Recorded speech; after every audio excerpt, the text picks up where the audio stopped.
ओम शांति। आज बाबा के 18 मई 2020 के साकार महावाक्य हैं। एक नज़र कल के अव्यक्त महावाक्यों पर। बहुत सुंदर बात कल हम सब ने अभ्यास में लाई कि हमेशा कोई भी बातें आए या जाएं, हमें अपनी खुशी को नहीं छोड़ना है। जो सदा खुश है वही खुश नसीब है। हमारी खुशी कब चली जाती है? जब हम दूसरों के बारे में सोचने लगते हैं, दूसरों को देखने लगते हैं। अगर हमें खुश रहना है तो हम अपनी ये नेचर बदलनी होगी। क्या करना होगा? No comparison, no complain.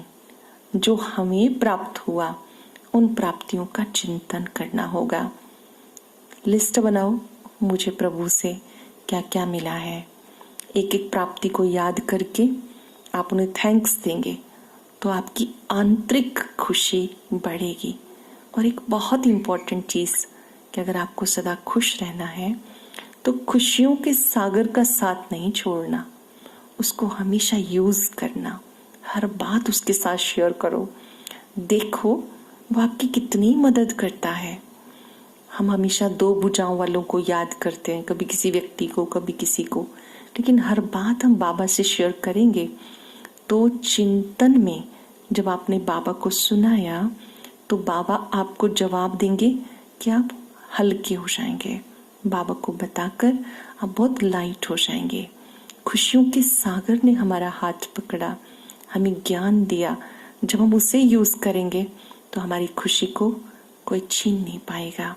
इस खुशी के बहुत सारे चोर हैं, जैसे इस खुशी के चोर हैं क्रिटिसाइज करना, कंपैरिजन करना, करेक्शन देना। इन सब चीज़ों से हटकर अपनी इस प्रॉपर्टी को हम संभालना सीखें। No comparison, no complain. जो कुछ हमें प्राप्त हुआ उन्हें याद करके हमें सच्चे दिल से बाबा को थैंक्स देना है और अपनी इंटरनल स्टेज को बहुत अच्छा बनाना है। इंटरनली हमें बहुत स्ट्रॉन्ग बनना है। अपने आंतरिक सुख को, अतीन्द्रिय सुख को बढ़ाते जाना है।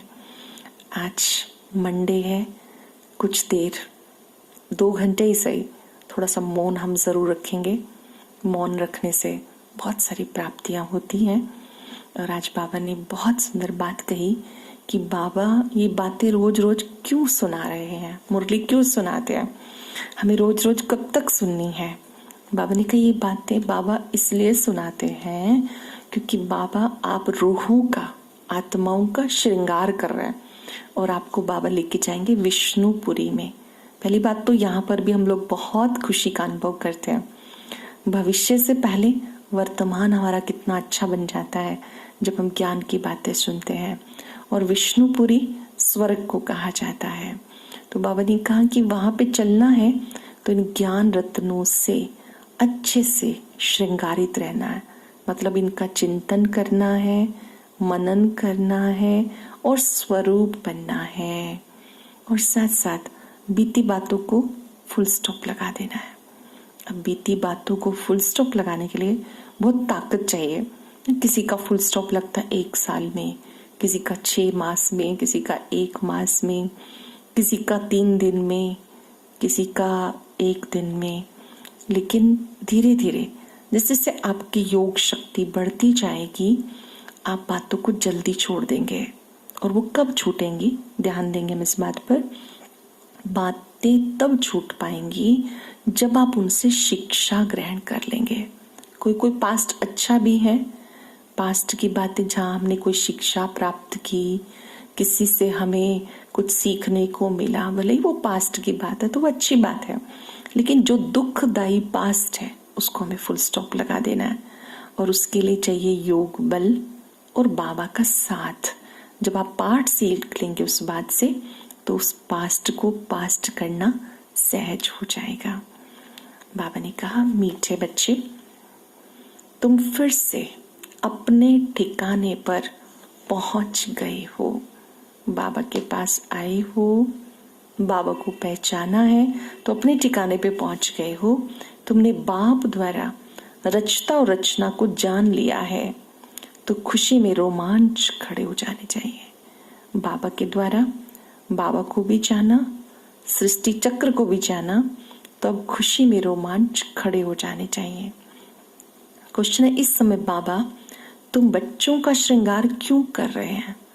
रोज रोज योग सिखाकर, मुरली सुनाकर क्यों श्रृंगार कर रहे हैं? किस लिए कर रहे हैं? सोचिए आप। अब अपने जवाब से बाबा का जवाब सुनेंगे। क्योंकि अभी हमें सज धज कर विष्णुपुरी में जाना है। विष्णुपुरी सतयुगी दुनिया, उसको बाबा कहते हैं ससुर घर, वहां जाना है। हम इस ज्ञान से सज धज कर विश्व महाराजा महारानी बनते हैं। अब संगम युग पर हैं। बाबा हमें पढ़ाकर पियर घर से ससुर घर ले जाने के लिए आए हैं। यहाँ से संगम युग से बाबा सतयुगी दुनिया में ले जाने के लिए आए हैं। ध्यान रहे कि बाबा खुद सतयुग में नहीं जाते हैं, हम बच्चों को ही भेजते हैं। वहां पे हम देवी देवता के रूप में अपना रोल प्ले करते हैं, फिर धीरे धीरे नीचे आ जाते हैं। तो बाबा कहते मैं सतयुग में नहीं जाता हूँ, मैं तुम बच्चों को भेजता हूँ। गीता, आखिर वो दिन आया आज। ओम शांति। मीठे मीठे स्वीट चिल्ड्रन, मीठे मीठे सिक्के लदे बच्चों ने गीत सुना। बाबा के शब्द देखिए कितने सुंदर, दिल को छूने वाले। कि मीठे मीठे सिक्के लदे बच्चों ने गीत सुना। सिक्के लदे शब्द, जो नए भाई बहन है वो सोचते होंगे सिक्के लदे का मतलब है बहुत लंबे समय के बाद बाबा से मिले। लॉन्ग लोस्ट चाइल्ड, 5-4 साल के बाद मिले। बहुत बाबा ने हम सब का इंतजार किया, इसलिए बाबा ने कहा आप मेरे सिक्के लदे बच्चे हो। स्वीट चिल्ड्रन ने गीत सुना। तुम बच्चे ही जानते हो कि आधा कल्प जिस माशूक को याद किया अब वो हमें मिला है। आधा कल्प याद किया मतलब द्वापर और कलयुग में हमने उन्हें पुकारा, हमने उन्हें याद किया कि आप आओ। तो हमारी पुकार सुनकर हम सबके आह्वान पर बाबा आए हैं और हमें मिले हैं। दुनिया ये नहीं जानती कि हम कोई आधा कल्प भक्ति करते हैं, माशुक बाप को पुकारते हैं। हम आशिक हैं, वो माशुक है, ये भी कोई नहीं जानते हैं। बाप कहते हैं रावण ने तुम्हें बिल्कुल तुच्छ बुद्धि बना दिया। ये सब बातें हम भूल गए। बाबा ने समझाया माया ने तुच्छ बुद्धि बना दिया। रावण मतलब विकारों ने तुच्छ बुद्धि बना दिया। खास भारतवासियों को तुम देवी देवता थे ये बात भी भूल गए। अब ये बात बाबा को बार बार याद दिलानी पड़ती है। जब तक हम सबको स्मृति आ जाए तब तक बाबा हर रोज हमें याद दिलाते हैं आप देवता थे, फिर से आपको बनना है, फिर से अपने अंदर दिव्य गुणों को लाना है, देवता बनना है। अपने धर्म को भी भूल गए। ये है तुच्छ बुद्धि का काम। अब ये सिर्फ तुम ही जानते हो। हम भारतवासी स्वर्गवासी थे, ये भारत स्वर्ग था। थोड़ा ही समय हुआ, 1250 वर्ष सतयुग, 1250 वर्ष त्रेता युग, फिर द्वापर, कलयुग, संगम युग। इस तरह से चक्र चलता रहता है। उस समय अथाह सुख था। सुख को याद करके, वो दुनिया याद करके भी रोमांच खड़े हो जाने चाहिए। सतयुग, त्रेता, द्वापर, कलयुग पास हो गए। सतयुग क्या युग कितनी थी ये भी कोई नहीं जानते। वहां तो लाखों वर्ष कह देते हैं। अब ये समझने वाली बात है। दुनिया में कह देते लाखों वर्ष। बाबा ने याद दिलाया कि चक्र 5-4 वर्ष का है। प्रत्येक युग की आयु 1250 वर्ष है। संगम युग छोटा सा युग है। अब बाबा आके समझाते माया ने तुम्हें तुच्छ बुद्धि बना दिया। दुनिया में कोई भी अपने को तुच्छ बुद्धि नहीं समझते। तुम जानते हो हम कल तुच्छ बुद्धि थे, अब बाबा स्वच्छ बुद्धि बना रहे हैं। रोज रोज ज्ञान की बातें सुनते हैं तो हमारी मान्यताओं में परिवर्तन होता है, हमारे पुराने विकार दूर होते हैं, तो धीरे धीरे स्वच्छ बनते जा रहे हैं। आदि मध्यंत को भी जान गए हैं। कल नहीं जानते थे, आज जाना है। जितना जितना जानते जाएंगे उतना खुशी में रोमांच खड़े हो जाएंगे। रोज रोज बाबा की बात सुनेंगे, बाबा के नजदीक आते जाएंगे, योग अच्छा लगना शुरू हो जाएगा। क्योंकि ये जो बाबा की बातें हैं ये हमें बहुत मदद करती हैं योग लगाने में। इन्हीं बातों का चिंतन करना ये भी योग होता है कि आज बाबा ने मुझे क्या क्या सुनाया, क्या क्या समझाया। बाबा ने कहा, तुम बच्चे जब ये बातें सुनते हो तो तुम्हारी खुशी में रोमांच खड़े हो जाने चाहिए। हम फिर से अपने ठिकाने पे पहुंच गए। बरोबर बाबा ने हमें स्वर्ग की राजाई दी थी, हमने गवा दी, अब फिर हम पावन बनने के लिए आ गए। हम पावन थे, धीरे धीरे पतित बन गए। आत्मा शरीर बदलती रही, आत्मा तो वही है, दिव्यता तो अंदर है, देवत्व छिपा हुआ है, फिर से देवता बनना है। तो उसके लिए बाबा कहते अब आप ठिकाने पर पहुंच गए हो। अब हमें निश्चय है कि बाबा ने हमारा हाथ पकड़ा है फिर से देवता बनाने के लिए। रावण राज्य में पावन तो कोई हो नहीं सकता। अब अपने दिल से पूछो, मैं बाबा को कितनी देर याद करता हूँ। हम ठिकाने पे पहुंच गए, बाबा ने हमारा हाथ पकड़ लिया, मैं कितनी देर बाबा को याद करता हूँ। अपने दिल से पूछो, मैं कितनी देर बाबा की याद में बैठता हूँ। पहली बात तो कितनी देर हम बैठते हैं, फिर बुद्धि कितनी देर टिकती है। अमृत वेले का समय बहुत अच्छा है। सवेरे अमृत वेले बैठ के ख्याल करो कि बाबा हमारा बाप भी है, टीचर भी है, सतगुरु भी है। अब तुम बच्चे जानते हो, जिसको हम याद करते हैं हे भगवान, वो हमें मिला है। जिसको आज तक कह रहे थे आ जाओ आ जाओ, अब हमें वो मिला है। तो हमें अंदर से कितनी खुशी होनी चाहिए कि कौन मुझे मिला। हम फिर से बेहद का वर्षा ले रहे हैं। वो है लौकिक बाप, ये है बेहद का बाप। हम सबके 3 पिता हैं। अब आपको नई सी बात लग रही होगी ये कि सबने सुना है कि एक तो लौकिक पिता और एक पारलौकिक पिता। हम सबके 3 पिता हैं। एक तो जिन्होंने हमें जन्म दिया वो लौकिक पिता, फिर पारलौकिक पिता सर्वात्माओं के पिता निराकार शिव बाबा, अलौकिक पिता ब्रह्मा बाबा जिनके द्वारा शिव बाबा ने ज्ञान दिया, उनको प्रजापिता ब्रह्मा कहते हैं। बाबा ने कहा तुम्हारा लौकिक बाप भी उस बेहद के बाप को याद करता है। हर पिता उस पारलौकिक पिता को याद करता है। तो बापों का बाप भी है, पतियों का पति भी है। बाबा संसार में जो पिता हैं मनुष्य आत्माओं के, उन सबके पिता हैं। तो बापों का बाप है, जो पति हैं उन पतियों का भी पति है, सर्वश्रेष्ठ है। ये भी भारतवासी भूल गए हैं कि कैसे आकर के वो बाप, टीचर, सतगुरु बनता है, कैसे वो धरती पर आता है, कैसे वो आके हम आत्माओं की पालना करता है, प्यार देता है, पढ़ाता है। कोई भी इस बात को नहीं जानते हैं। ये भी बाबा को खुद बताना होता। बाबा बाबा कहते रहते हैं लेकिन समझते ही नहीं, जानते ही नहीं। अब बाबा कहते तुम बच्चों ने पहचाना है। पहले भगवान कह के याद करते थे, अब बाबा कह के याद करते हैं और दिल से याद करते हैं कि वो मेरा पिता है। बाबा ने कहा बाबा जब आके तुम्हें पढ़ाते हैं तो इस पढ़ाई से, रोज रोज पढ़ने से आप देवी देवता बन जाते हो। तुम ही जानते हो कि हम सबको बाबा बादशाही देने के लिए आए हैं और अब संगम युग है। ज्ञान दाता एक ही है, पूरे विश्व की आत्माओं को ज्ञान देने वाला, सदगति देने वाला, सुख देने वाला, प्यार देने वाला एक है। उस पर निश्चय रखना है। बाप के सिवाय किसी भी मनुष्य को ज्ञान दाता, ज्ञान सागर नहीं कहेंगे। एक ही निराकार शिव बाबा जो ज्ञान का सागर है, शांति का सागर है, प्यार का सागर है, वही आकर सदगति देते हैं। तत्वों सहित सबकी सदगति हो जाती है। मनुष्यों के पास सदगति का ज्ञान नहीं है। इस समय सारी दुनिया तत्वों सहित तमो प्रधान है, उसमें रहने वाले भी तमो प्रधान है। नई दुनिया है सतयुग, उसमें रहने वाले भी देवता थे। फिर रावण ने जीत लिया, अब बाबा आए हैं। तुम बच्चे कहते हो हम जाते बाप दादा के पास, बाबा हमें बादशाही देते हैं, स्वर्ग की बादशाही देते हैं। बाप स्वर्ग की बादशाही देंगे और क्या देंगे। तुम बच्चों की बुद्धि में ये आना चाहिए, लेकिन माया ये बातें भुला देती है। जब सुनते हैं तो अच्छा लगता है, जब माया आ जाती है तो हम अच्छी अच्छी बातें भी भूल जाते हैं, बाबा को भी भूल जाते हैं। बाबा कहते हैं अच्छी रीति पढ़ेंगे, पढ़ाएंगे तो खुशी रहेगी। स्थायी खुशी माया रहने नहीं देती है। माया मतलब 5 विकार, कमजोर विचार, माया खुशी रहने नहीं देती है। आप याद करेंगे तो वो भुलाने की कोशिश करेगी, पर हमें हिम्मत नहीं हारनी है। हम सबका फर्ज है बाबा को याद करना।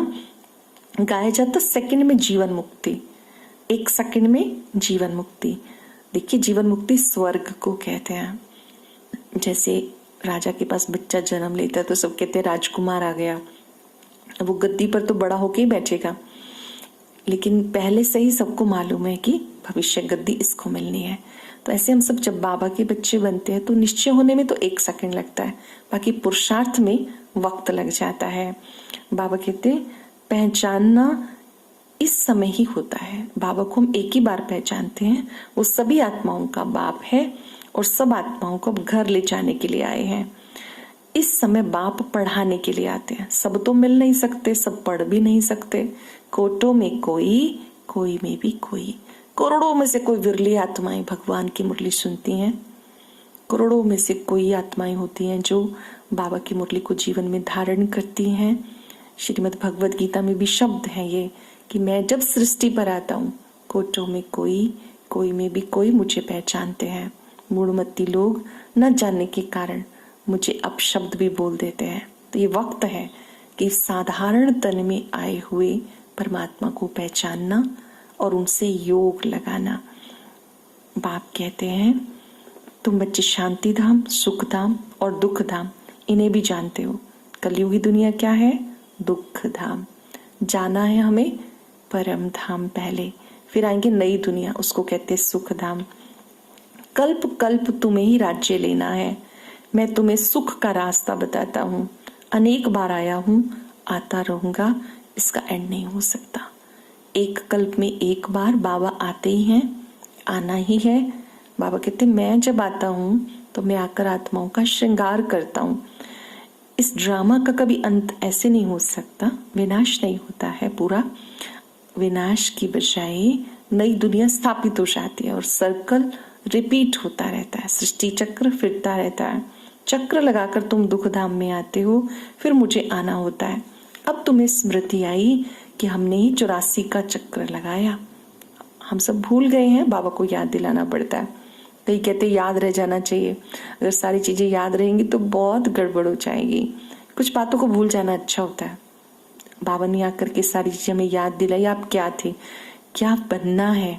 तो इस समय संगम पर याद करना जरूरी है। बाबा कहते मैं तुम्हें रचता और रचना का ज्ञान देता हूँ। तुम्हें कोई साधु संत नहीं पढ़ाते हैं, पढ़ाने वाला एक बाप है जिसको सब याद करते हैं। जिसे याद करते हैं जरूर कभी आया होगा। कहते प्रभु अखियां दर्शन की प्यासी, कभी दर्शन हुए हैं तो प्यास है ना आज भी। जिसको याद करते हैं जरूर कभी तो आएंगे। ये भी किसी को समझ नहीं है कि याद क्यों करते हैं, तो जरूर वो आते हैं और अब वो आया हुआ है। नई दुनिया में ले जाने के लिए बाप आते हैं।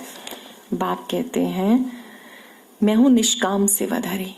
बाबा आते हैं, पढ़ाते हैं, हम सबको घर ले जाते हैं, सुखधाम में भेज देते हैं। खुद सतयुग में नहीं आते हैं। बाबा कहते अगर मैं स्वर्ग में आऊं तो मुझे नरक में भी आना पड़ेगा। केवल एक ही है जो जन्म पुनर्जन्म से, सुख दुख से, पाप पुण्य से परे है, वो है निष्काम सेवाधारी। उसको उसके रिटर्न में कुछ चाहिए नहीं। मनुष्य कहते हैं हम फल की आश नहीं रखते हैं, निष्काम सेवा करते हैं, परंतु ऐसा होता नहीं। जैसे संस्कार ले जाते हैं उस अनुसार जन्म मिलता है, कर्म का फल तो अवश्य मिलता है। सन्यासी भी पुनर्जन्म गृहस्थियों के पास लेते हैं, फिर संस्कार के अनुसार सन्यास धर्म में चले जाते हैं। बाबा कहते हैं कई मनुष्य ब्रह्मा कुमार कुमारियों का नाम सुन के डर जाते हैं, समझते हैं यहाँ तो भाई बहन बनाते हैं। आप सबको भी कहना शुरू कर दिया होगा कि ब्रह्मा कुमार इसमें आपने जाना शुरू कर दिया, मुरली सुननी शुरू कर दी, अब तो आपको भी भाई बहन बनना होगा। बहुत से लोग डरते हैं। अब ये समझने वाली बात है कि भगवान आकर भाई बहन नहीं बनाते हैं, वो हमें याद दिलाते हैं हम सबका अविनाशी नाता, कि हम सब आत्मा रूप में भाई भाई हैं। तो हमारा एक दूसरे के साथ रूहानी प्यार, आत्मिक प्यार होना चाहिए, रूहानी दृष्टि होनी चाहिए। बाबा कहते डरने की बात नहीं है। हाँ, परमात्मा ने पवित्रता का हम सबको एक सुंदर सी बात सिखाई है कि पवित्र दुनिया में जाने के लिए पवित्र बनो, योगी बनो। तो पवित्र बनने के लिए युक्ति बहुत अच्छी है। कई मनुष्य सोचते हैं ब्रह्मा कुमार कुमारियां वहां जाने से तो डर जाते हैं, सोचते भाई बहन बनाते हैं। अरे प्रजापिता ब्रह्मा का बच्चा बनना तो अच्छा है ना। बीके ही तो स्वर्ग का वर्षा लेते हैं। बीके बनते हैं, जो भी बनते हैं वो स्वर्ग का वर्षा लेते हैं।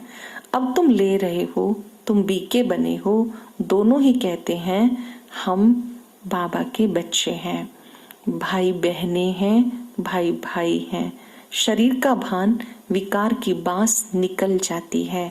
हम एक पिता के बच्चे, भाई भाई हैं, भाई बहने हैं, तो विकार में कैसे जा सकते? ये तो महापाप है। ये पवित्र रहने की युक्ति है। बाबा कहते प्रवृत्ति में रहते हुए पवित्र रहने का पुरुषार्थ करो। गर्भगृहस्थ में रहो, क्योंकि हम पवित्र दुनिया में जा रहे हैं। तो वहां जाने के लिए इस व्रत का पालन करो, तो उस पवित्र दुनिया में जाएंगे तो उच्च पद मिलेगा। साक्षी होकर के अपने आप को देखना है। साक्षी होकर देखना मतलब बिल्कुल डिटैच होकर स्वयं के ऊपर एक नजर। साक्षी दृष्टा स्वयं को देखता है, समझता है, अपनी कमियों को ठीक करता है। साक्षी होकर के देखना है, टीचर को भी देखना है। इसने हमें पढ़ाया, हमको इसमें भी होशियार होना है। मार्जिन बहुत है, कोशिश करनी है ऊंच बनने की। मूल बात है तमो प्रधान से सतो प्रधान बनना है। ग्रस्त व्यवहार में रहते, बाबा को याद करते पावन बन जाना है। हमारा काम है बाबा को याद करना। याद करते करते आत्मा शुद्ध बनती जाती है, पवित्र बनती जाती है। इस पतित दुनिया में सब बुलाते हैं, यहाँ पतित है, इसमें दुख ही दुख है। सुख का राज्य कब था किसी को पता नहीं। दुख में कहते हे भगवान, हे राम, ये दुख क्यों दिया? अब भगवान तो किसी को दुख देते नहीं, रावण दुख देता है। बाबा तो किसी को दुख नहीं देते। अगर वो दुख देंगे तो उनका तो नाम दुख हरता सुख करता है, फिर वो कैसे सुख करता हो सकते हैं? अब तुम जानते हो हमारे राज्य में रावण होता ही नहीं, सतयुग त्रेता में 5 विकार होते ही नहीं। बाप कहते हैं ये पढ़ाई का समय है, अच्छी रीति पढ़ो, बाप को याद करो। बाप से हम वर्षा ले रहे हैं तो याद की यात्रा पक्की होनी चाहिए, ताकि अंत मध्य सोगति हो जाए। बाबा को याद करेंगे तो सदगति हो जाएगी। अच्छा मीठे मीठे सिक्के लदे बच्चों प्रति माता पिता बाप दादा का याद प्यार। Good morning. रूहानी बाप की रूहानी बच्चों को नमस्ते। रूहानी बच्चों की रूहानी बाप दादा को नमस्ते, गुड मॉर्निंग। शुक्रिया बाबा, शुक्रिया। धारणा के लिए सार। अब साइलेंस में बैठ के सोचिए आज मुझे बाबा की बात कौन सी बहुत अच्छी लगी जिसे मैं अपनाने के लिए तैयार हूं। सुनेंगे, नोट भी करेंगे। सवेरे सवेरे अमृत वेले उठ के ख्याल करना है कि बाबा हमारा बाप भी है, टीचर भी है, सतगुरु भी है। अमृत वेले बाबा से हम क्या क्या कर सकते हैं? रूहान कर सकते हैं, मतलब बातचीत कर सकते हैं, मन की लेन देन कर सकते हैं, जो मन में आ रहा है शेयरिंग कर सकते हैं, थैंक्स कर सकते हैं, प्राप्तियों के लिए धन्यवाद दे सकते हैं। याद करना है कि बाबा हमारा बाप टीचर सतगुरु है। वो आया है ज्ञान रत्नों से श्रृंगार करने। वो बापों का बाप भी है, पतियों का पति भी है। ऐसे अपार खुशी में रहना है। ज्ञान का चिंतन होगा तो खुशी में रहेंगे। हर एक के पुरुषार्थ को साक्षियों के देखना है। तमो प्रधान से सतो प्रधान बनना है। अपने आप को भी देखना है, मेरा क्या पद होगा। वरदान है संगम युग पर प्रत्यक्ष फल द्वारा शक्तिशाली बनने वाली समर्थ आत्मा भव। संगम युग पर जो आत्माएं बेहद सेवा के निमित्त बनती हैं, उन्हें निमित्त बनने का प्रत्यक्ष फल शक्ति की प्राप्ति होती है। संगम पर जब हम सेवा करते हैं, सेवा का प्रत्यक्ष फल शक्ति की प्राप्ति होती है। ये प्रत्यक्ष फल श्रेष्ठ युग का फल है। ऐसा फल खाने वाली शक्तिशाली आत्मा किसी भी परिस्थिति में सहज ही विजय पा लेती है। शक्तिशाली आत्मा कभी हलचल में नहीं आएगी, बल्कि वो सहज ही विजय पा लेती है परिस्थितियों पर। वह समर्थ बाप के साथ होने के कारण व्यर्थ से सहज ही मुक्त हो जाती है।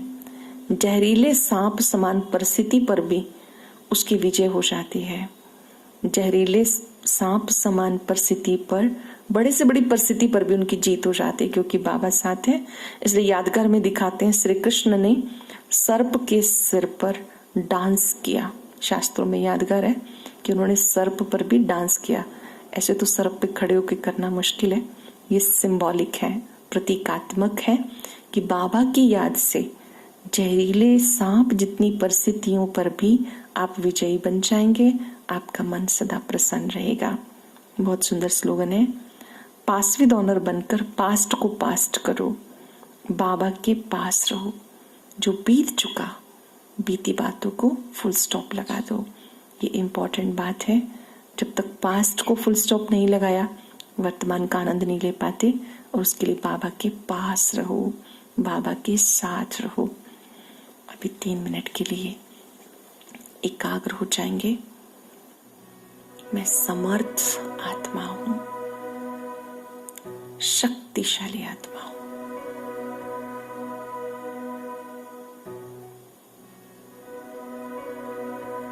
मस्तक के बीच विराजमान मैं शक्ति संपन्न आत्मा हूं।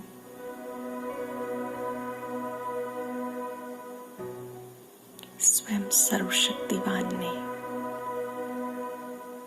मुझे शक्ति दी है पास्ट को फुल स्टॉप लगाने की।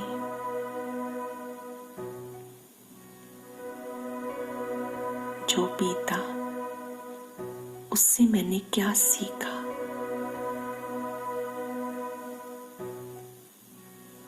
अनुभव करें। बाबा का वरद हस्त मुझ पे है। उनकी शक्तियों से